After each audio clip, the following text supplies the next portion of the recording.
again, it's Scott Lay. This is another Nooner Conversation. My guest today is Chris Micheli of Apria and Micheli Governmental Relations. You may recall Chris was on a podcast not too long ago with Ray Labov talking about the new book that they had at the time that they edited with more than 40 authors writing chapters about what it's like to lobby in Sacramento for the aspiring lobbyist, the new lobbyist. Even I wanted to read it after 20 years of lobbying. Chris has more than 20 years of experience lobbying here in Sacramento, and before that, he lobbied on Capitol Hill in Washington, D.C. He has an undergraduate degree from the University of California, Davis, and a law degree from the University of Pacific's McGeorge School of Law. At McGeorge, Chris also teaches the lawmaking in California, the lawmaking process. And I think he teaches it in the Capitol, and a lot of McGeorge students that take that class are Capitol staffers or people that work around the Capitol. Chris has a new book out on legislative process that I look forward to reading. So we talk about that at the end. But the core of our conversation today was this unique time that we're in where we're looking in the rule books.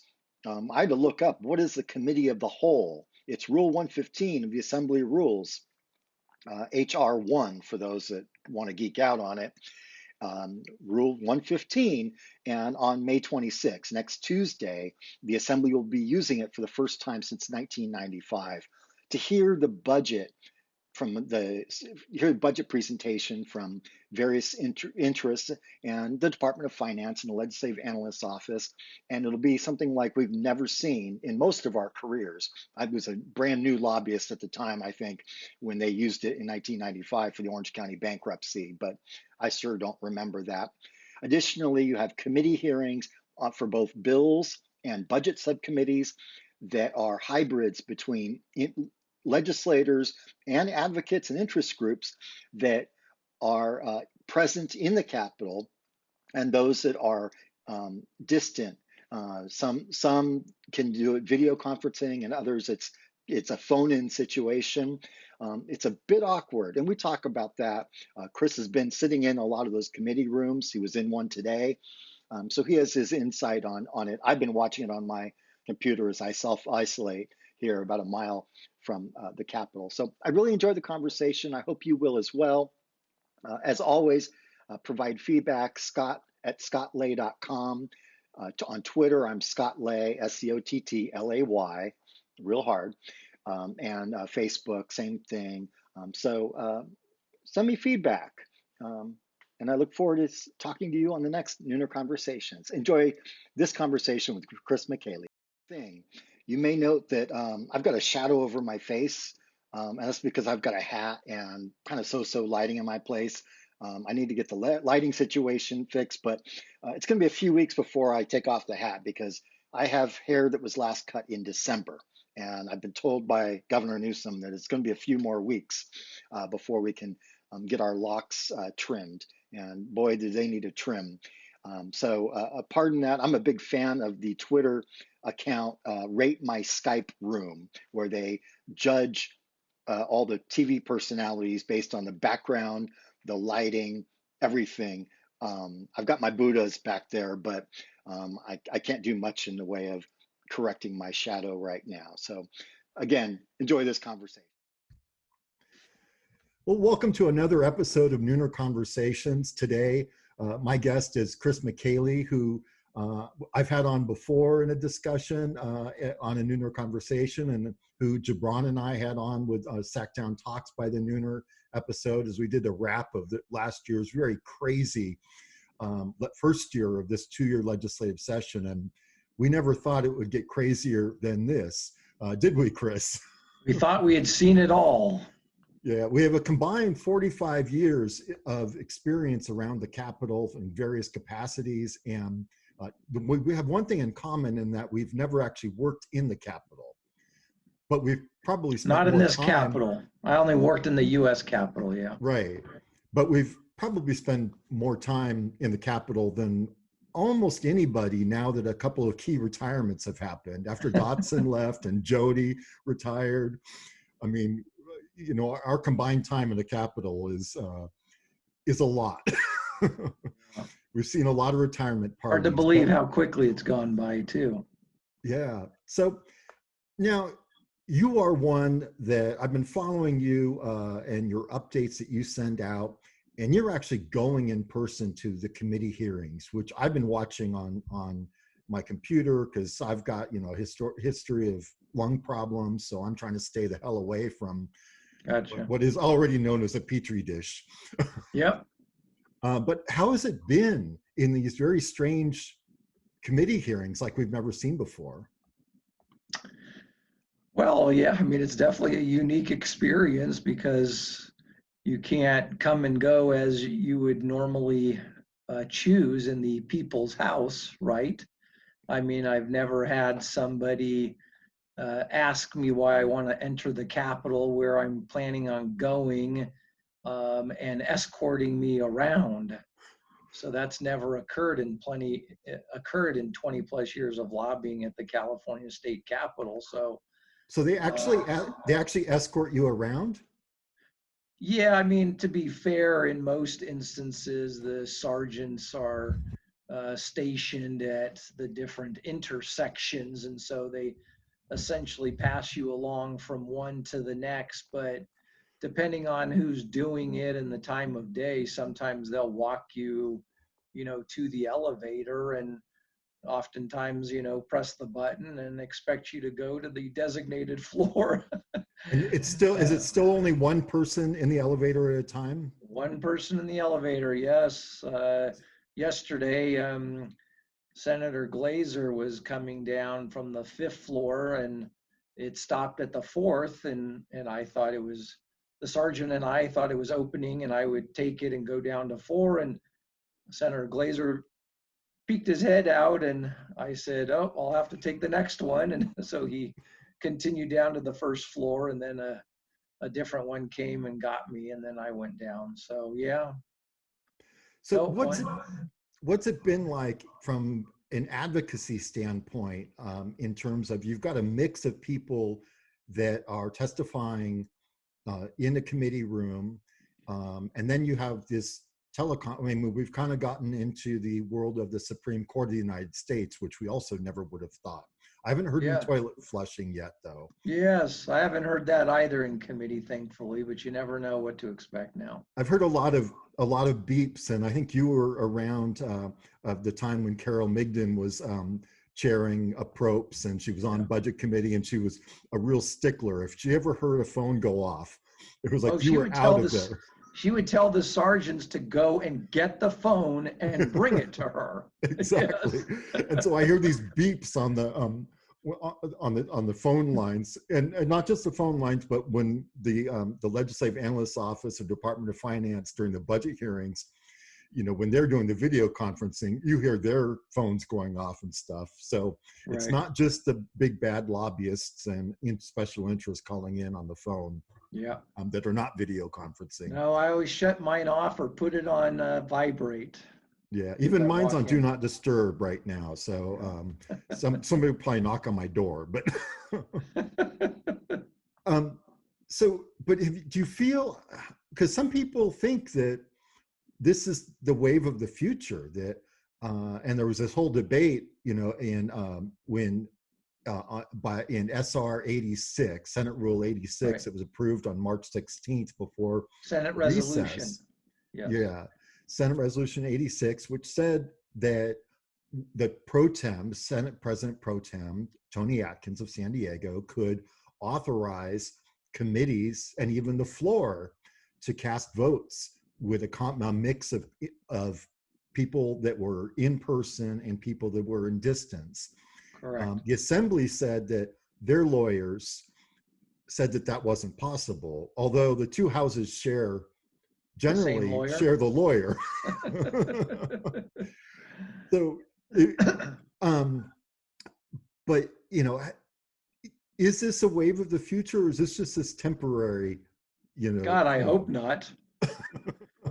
I hope it's only temporary, and that even before session officially ends August 31st, I hope it's back to normal. I mean, I'd rather have people in and out of the building with, mask, gloves, and social distancing than all this stuff by telephone and remote activity.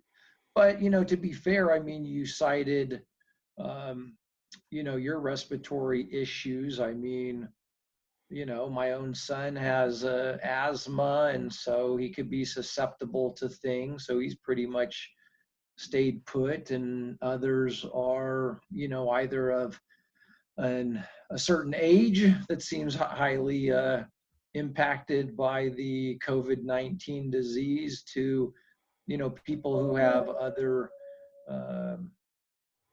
health issues that make them more susceptible. So I certainly would not pass judgment on anybody, who'd rather stay out of the Capitol. I guess I'm one to want to return to normalcy, and I think that first month away before they finally opened in around mid-April for that first Senate budget subcommittee hearing that I attended, I really recognized in those 4 weeks away how much I enjoy the legislative process, being at the Capitol, visiting with folks, my own colleagues in the lobbying corps, as well as obviously legislators and their staff and committee folks, and being in committee and doing things around the building. So again, in my mind, I would like to return to quote unquote normalcy as soon as humanly possible. So. Well, it's interesting because you mentioned your time in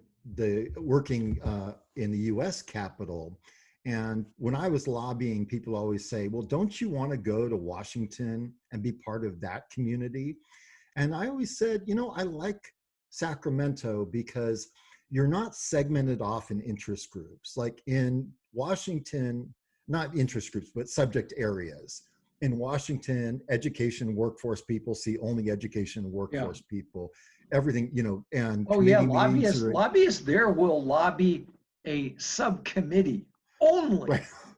And not even the full committee, not in the House and the Senate committees. No, a subcommittee of one house. Yeah, it's right. Crazy. So you don't get the serendipity of meeting somebody and somebody that, might have information. And lobbyists here cover many subject areas, and right. That serendipitous, meeting that occurs, whether it's on L Street, walking on L Street or walking on 11th Street or walking in the Capitol, there is something missing, even as we Zoom, and I know a lot of meetings that are going on Zoom, and a lot of, lobbyists that are only teleconferencing in, mm-hmm. or telephoning in, because it's not even teleconferencing. Yeah, I hope it gets back to normal as well. But, I remember that, we've had times in the old days when it required two-thirds for a budget vote, where members have been wheeled in, literally wheeled in because they were very ill. Yeah. And, there's something about the ability of a member to cast a remote vote of some sort, even if we return to normal. And maybe there's some sort of hybrid that we can come to once, this immediate situation is over. Well, I guess, I guess I read the Constitution like the assembly lawyers. And I think they have to do, certainly voting in person. I think, what the Senate's been doing is on occasion allowing a senator to participate remotely but not cast a vote, I think is, one way of handling it. But I think you got to do the people's business here. And so, and that's the desire from my perspective. I mean, that's the purpose of the state capitol building, is that's where the legislature does its work. Clearly, they can hold informational hearings off-site around the state, as they often do. I would note there's a provision in the joint rules that obviously apply to both houses that specifically provide that no bills can be considered or voted upon outside of the Capitol. So, I mean, I think that's always been the historic practice, and that's why we have the myriad of hearing rooms that we do in the California State Capitol, and why we have the chambers of the two houses there in the Capitol building. It's intended for, that's where our elected officials convene to do the people's business. Doesn't it, if I remember that correctly, because I think I was reading the joint rules, which a lot of people can't even find them because it's not like they're even renewed every year. I mean, it's correct. You know, we have to rely upon the last year's session again. This is what we're doing this session, yes. And so I believe that it says that the votes can't occur without the concurrence of the other house. So if both houses agree to hold votes elsewhere, that can be done. And it was done at one point. I don't think it was the truck ramming into the Capitol, but at one other point, they actually had to set up tents out on the lawn. Okay. Well, that was definitely before my time, so. Yeah, and it may be that the Capitol means Sacramento. I need to go back and read those joint rules. I have them on my computer, oddly, but. Right. So on that note, and we've got a lot of other topics to get to, but let's move to that point, which is there's one vote that has to happen. Well, it doesn't have to happen, but in order for legislators to continue to get paid, yeah. So it as has a practical to matter, it has to happen. Yes. So it has to happen by midnight, June 15th, and that is the vote on the state budget. Now, all they have to do is pass a budget. Governor Newsom could throw it back to them, but as long as they pass a budget, then they've met their constitutional requirement. But they do have to. There was litigation over that when then Controller John Chung determined that it wasn't a legit budget, that it wasn't balanced, and the Court of Appeals said that's not your determination. Yep. Yeah. So practically speaking, we do have 14 members. There's 27 members total that are over age 65. Yeah, but a number of those members have been attending hearings and presenting their bills in committee. So technically against the governor's initial order, which says that everybody should stay home. When I told my dad that, he's kind of like, wow. Well, they are a co-equal branch of government, so I totally respect the governor's executive authority, but I also am a believer in 3 separate and co-equal branches of government. So I think the legislature does have some leeway to both the governor's directive as well as, frankly, the county health directors. I absolutely agree with you, and I've written about that the legislature doesn't have to follow anybody's health order. Yeah, it's more of an optics issue. Sure. And then the practical issue of, are there members that, frankly, the hot spot in California right now is Los Angeles County. Yeah. And so, some members in like healthier spots are kind of like, wait a minute, do we all want to be in a room that's not having social distancing when, it still is a virus that, may not be detectable even with a temperature check right away. Sure.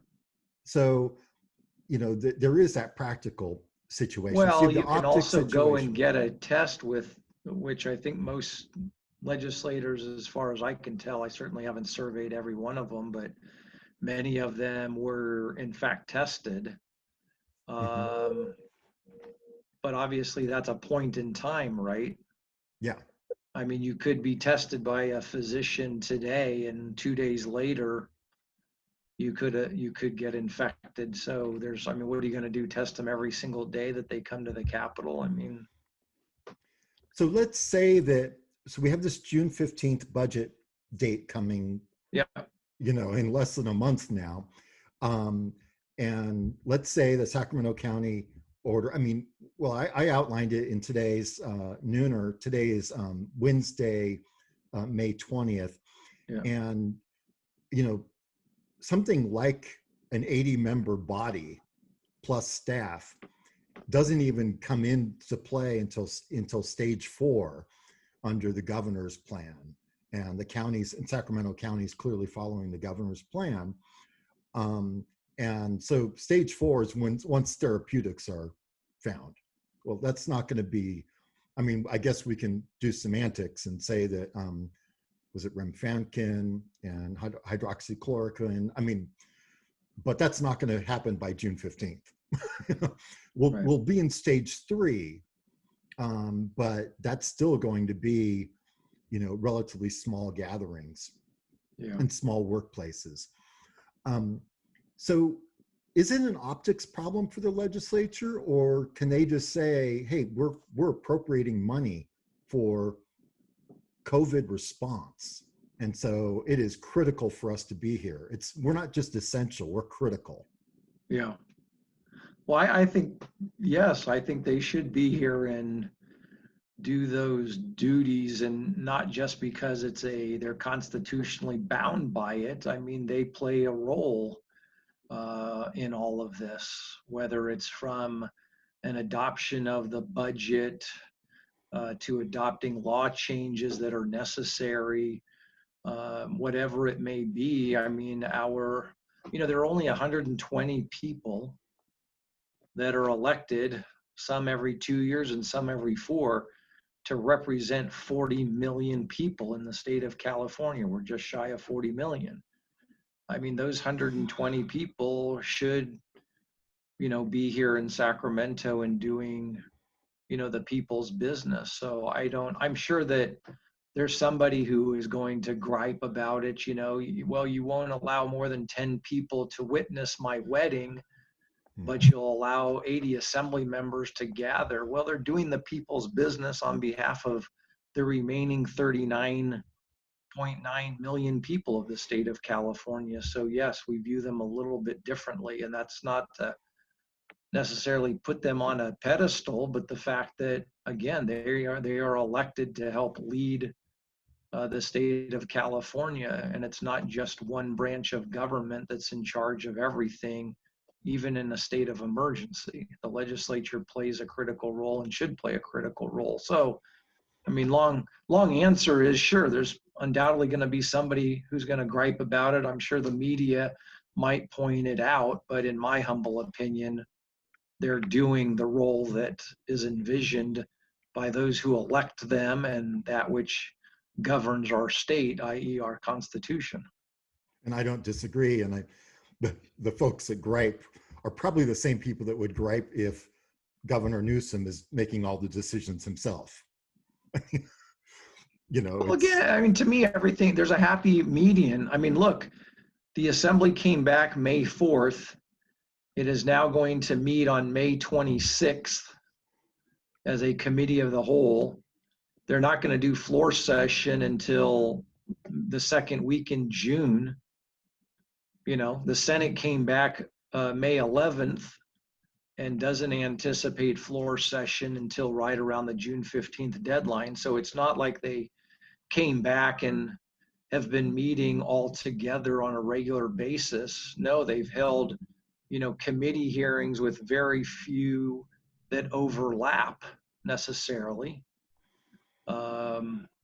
And so I think they've been very cognizant, and boy, do they enforce the rules when you're over at the Capitol. I mean, I've jokingly said to some of the legislative staffers in the building that I've felt like I, as a member of the public, have had more access than they have in some regards. And what do I mean by that? Of course, they come in and out with their badge and can, you know, go to their office and do their business. But at committee hearings, only the quote unquote essential staff are allowed, which is basically one committee staffer, the chief consultant or the staff director in the Senate, who is the committee secretary for all intents and purposes, or committee assistant, the Senate terminology for the hearing.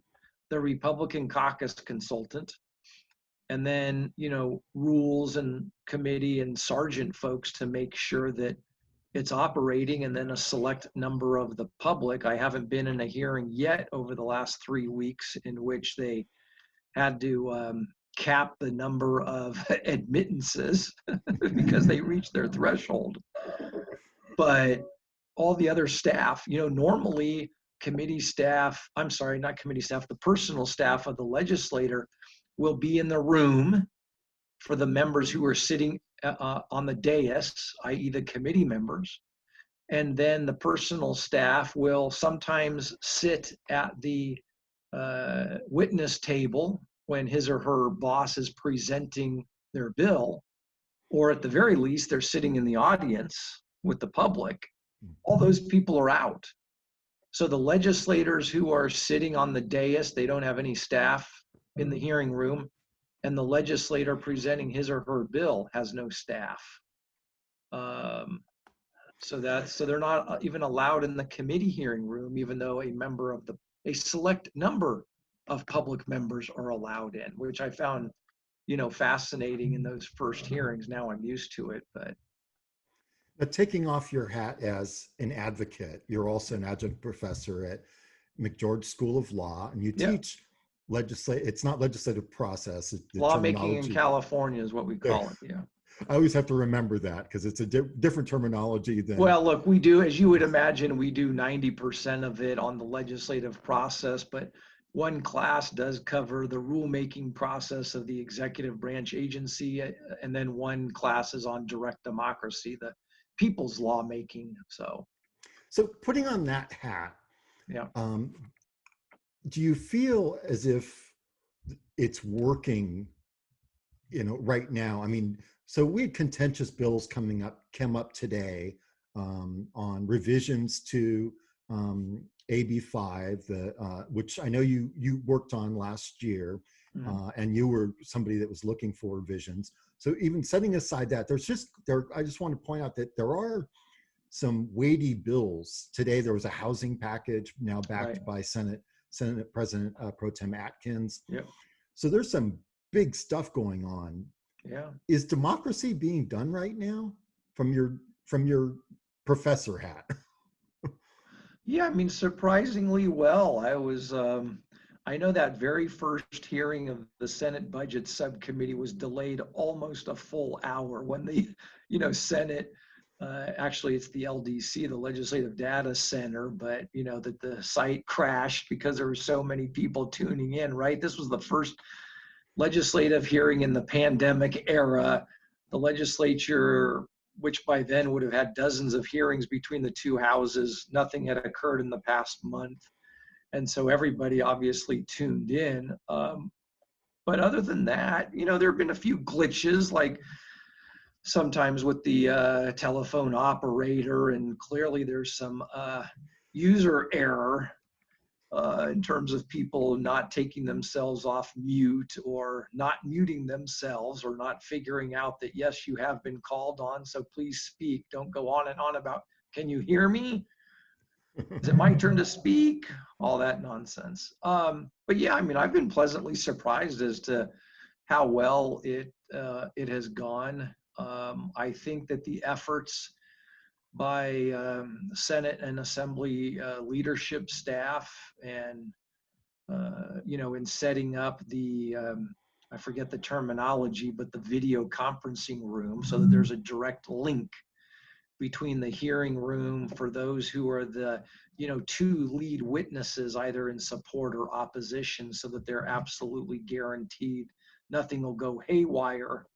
Of course, you can still call in even as a lead witness, and many do. You don't have to go to the video rooms in the state capitol. But the whole idea there was to ensure that, hey, we, the Assembly and Senate, we control that. We're not relying on a third-party vendor.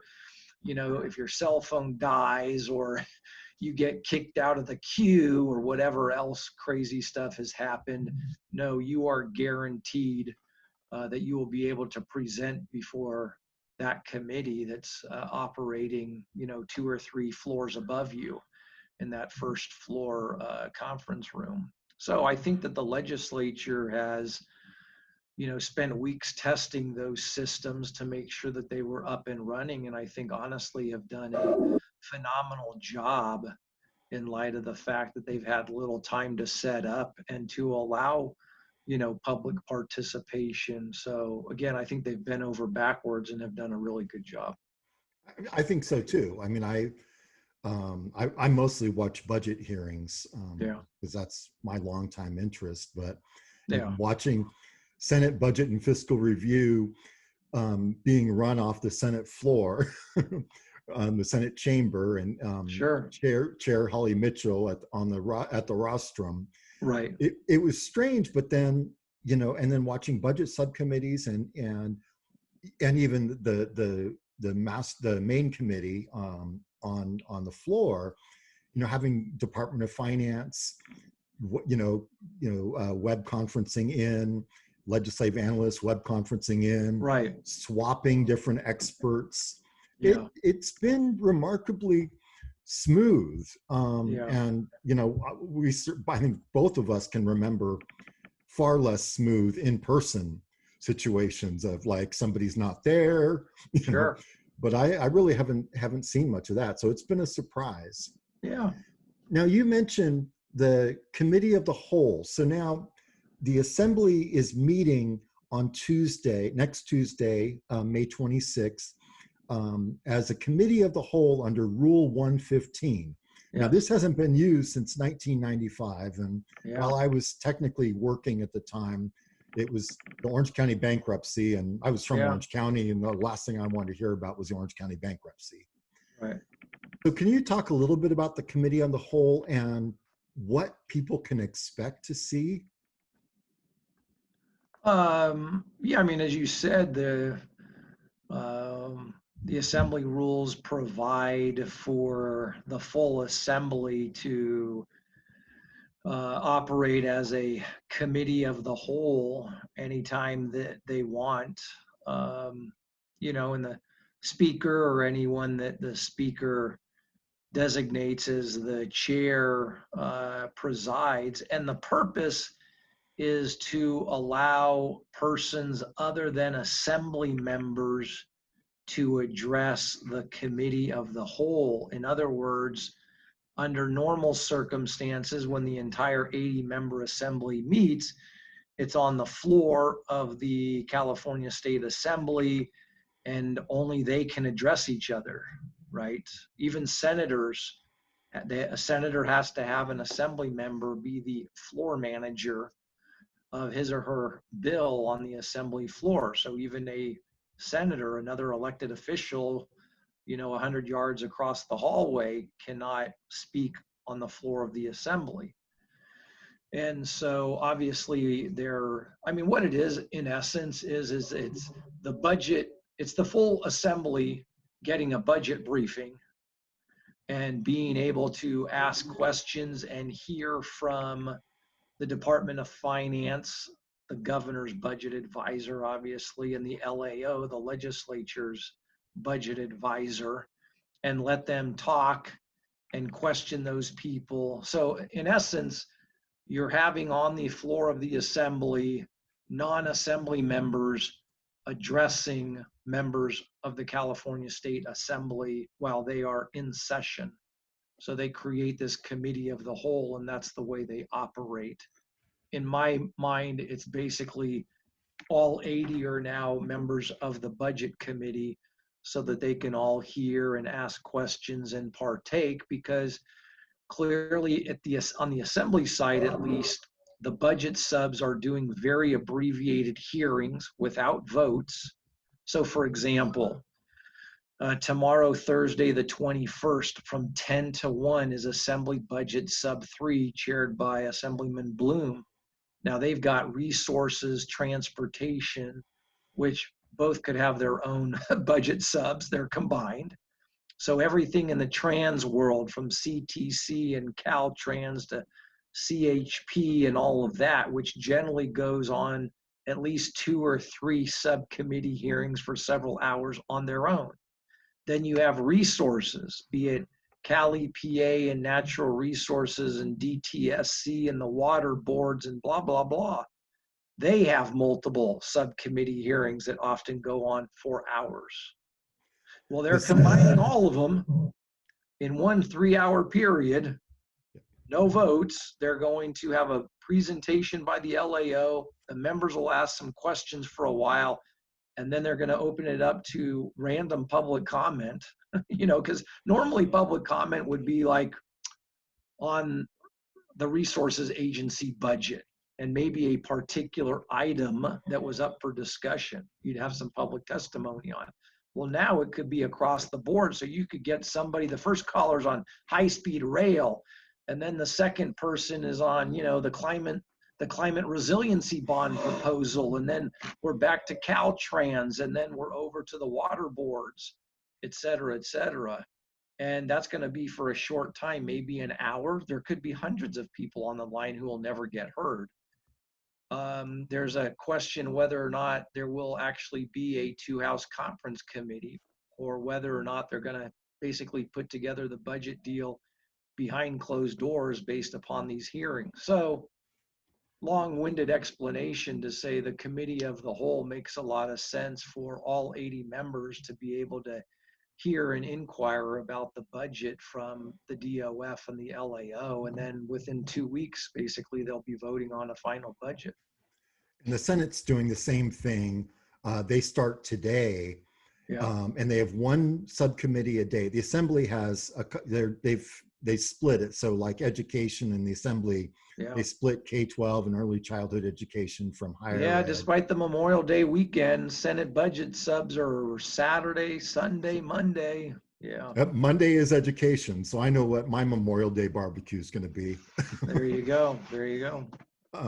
So it's not about the severity of the budget crisis, because I mean, we can debate, and there have been debates I've seen whether this is the worst, and oh no, we had a worst one, and it all depends on what snapshot of the deficit is. Sure. Is it an 18-month, or this one's a 14-month or 13-month?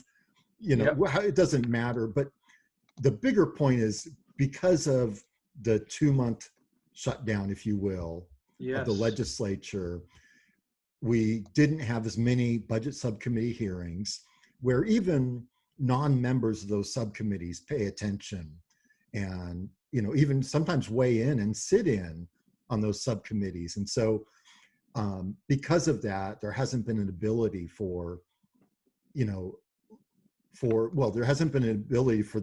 level of discussion that you talked about. Right. But also the attentiveness of members and staff with what's going on. So that's kind of the purpose, is this master briefing as part of the Assembly, the Committee of the Whole. Now the Senate's going to bring, what they're doing is they've got their 5 subcommittees. So, Wednesday, Thursday, Friday, Saturday, 6. And then the Senate Budget and Fiscal Review Committee is going to come back together. Right. And in theory, they're going to put together their plan. And then, as you proffered, there may just be there could be a succinct conference committee, which seems unlikely. Yeah. And it seems more likely that there's just going to be a deal hammered out behind closed doors. Now, from watching the advocates in several of these committee hearings, advocates are kind of like, well, we're throwing our hands up and waiting to see what the federal government does, because we know we're doing a budget again in August or in a special session in September. And so, do you think maybe even after the November 3rd election? That's very possible. I know that the proponents of split roll property tax are wanting to come back in December and do a Christmas budget, and because the November 3rd election, the vote count on that election is going to make all the previous long vote counts pale in comparison, because they're going to be doing social distancing, physical distancing. Yeah. It's a whole new world for county clerks. Yeah. I mean, if you've ever been, watching votes, I mean, people are all real close together, and as they count ballot, particularly counting absentee ballots, in kind of a warehouse atmosphere. The thought is by November, we could very well be doing that again, and we could have a 21-day extension as we did on vote counting for the March 3rd election. And so that all of a sudden pushes it, into the holidays. So whatever the legislature may or may not do, I know there are proponents of putting some taxes beyond the split roll, putting some taxes on the ballot to give choices. Yeah. I don't know that they're going to do that. It seems dangerous to me, but basically by June 15th, we're going to know very little. Is that your take as well? That's kind of my take. Well, I mean, the budget is always based upon estimates, right? And there's always a debate between the DOF numbers and the LAO numbers. But clearly this year is even more of a shot in the dark because the feds don't have April 15th receipts. So even if we had delayed ours and they kept theirs, we could at least get a sense vis-a-vis a percentage of what the feds brought in, but everybody's deferred to either July 15th for most, July 30th for sales and use tax returns in California. So now I've also heard rumors that members don't want to revisit the budget in August, that they're hoping to do everything in June and make all the hard choices now, that they wouldn't want to be stuck with having to make additional hard choices in August so shortly before many of them stand for election. So I've also heard that. So my initial thinking was there would clearly be, two succinct budgets, a June 15th and I sort of called it an August 15th, but who knows?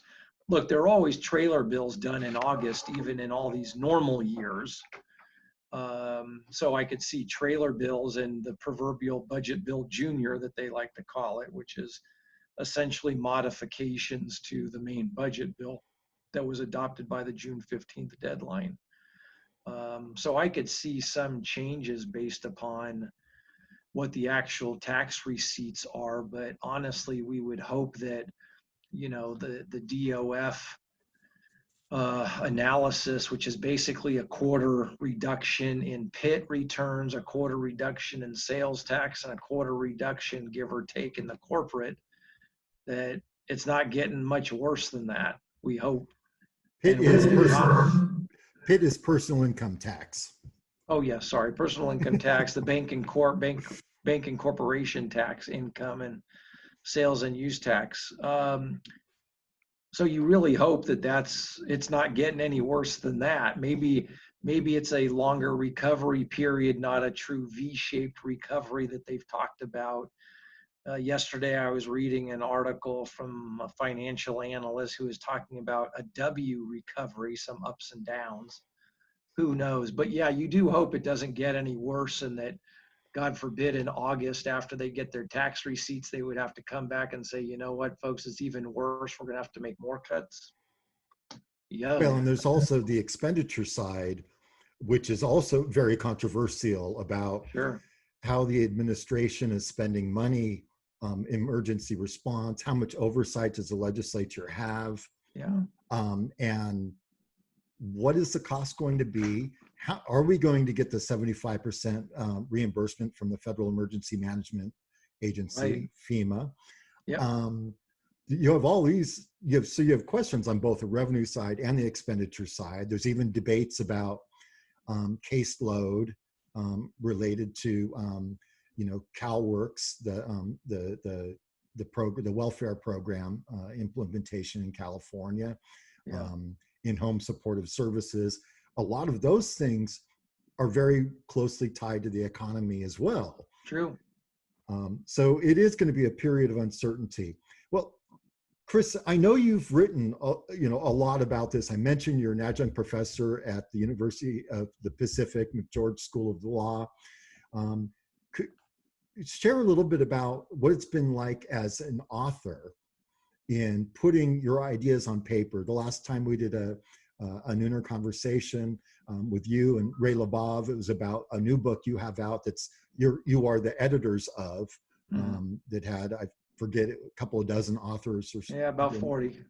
40 authors. Yeah. I haven't bought mine yet. So what is it like about being an author, and how, and stepping aside, and, I already had asked you to put your professorial hat on. But when you actually have to sit down and write, and I know it's different from me now, and I'm not writing anything that's eloquently edited. So share a little bit about that, and on where people can find your books. Well, yeah, the second one just came out, and this is on the legislative process. Probably for the last half a dozen years, sort of like on the lobby side, I've written dozens of pieces on different aspects of the legislative process, everything from sponsored bills and the consent calendar to the suspense file and, other, what do we like to say, inside baseball things. But Scott, I mean, I love the legislative process. I love the legislative branch of government and the legislature itself. And I've been fortunate to have a number of former bosses and people at the Capitol, and some of the old timers, like the almost 30 years Dotson Wilson served as chief clerk of the Assembly and was always available to answer any of my questions. And I've always been a rules type person. I don't know, maybe I went to law school for that reason, but I've always loved the rules and understanding them. Some I forget because I haven't looked at them in a while, but I was encouraged from some colleagues that, God, someday you should put all these things into a book. And so, the last 2 years, I've sort of cleaned up some of the articles. And then Kendall Hunt Publishing Company out of the Midwest, the folks who agreed to publish the lobbying manual, agreed to tackle this one as well. And so about 2 weeks ago, they finally got into print. We call it Understanding the California Legislative Process. And it's meant as a, textbook. Hopefully, folks at some of the California colleges and universities who teach the legislative process, teach about California state government, would find value in it. They, different aspects of the book talk about the legislature in terms of its role in state government under Article 4, and then the committee process and the floor process and the budget process, and different aspects of it. So it's an attempt to be comprehensive, and yet it's not, all the chapters are relatively short.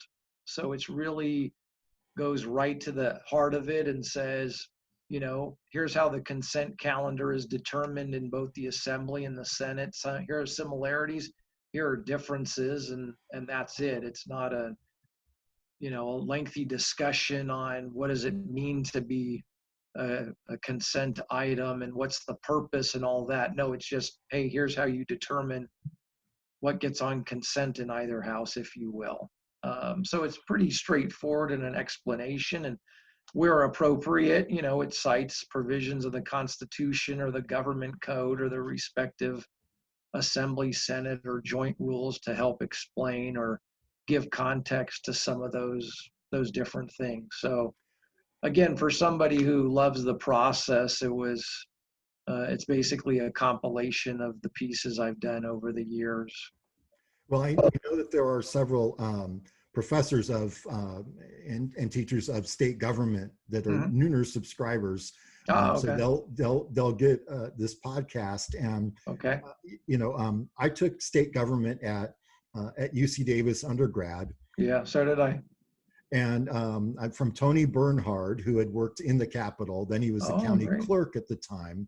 Okay. Then then I had his wife, also named Tony Bernhard, but with an I, as a Interesting.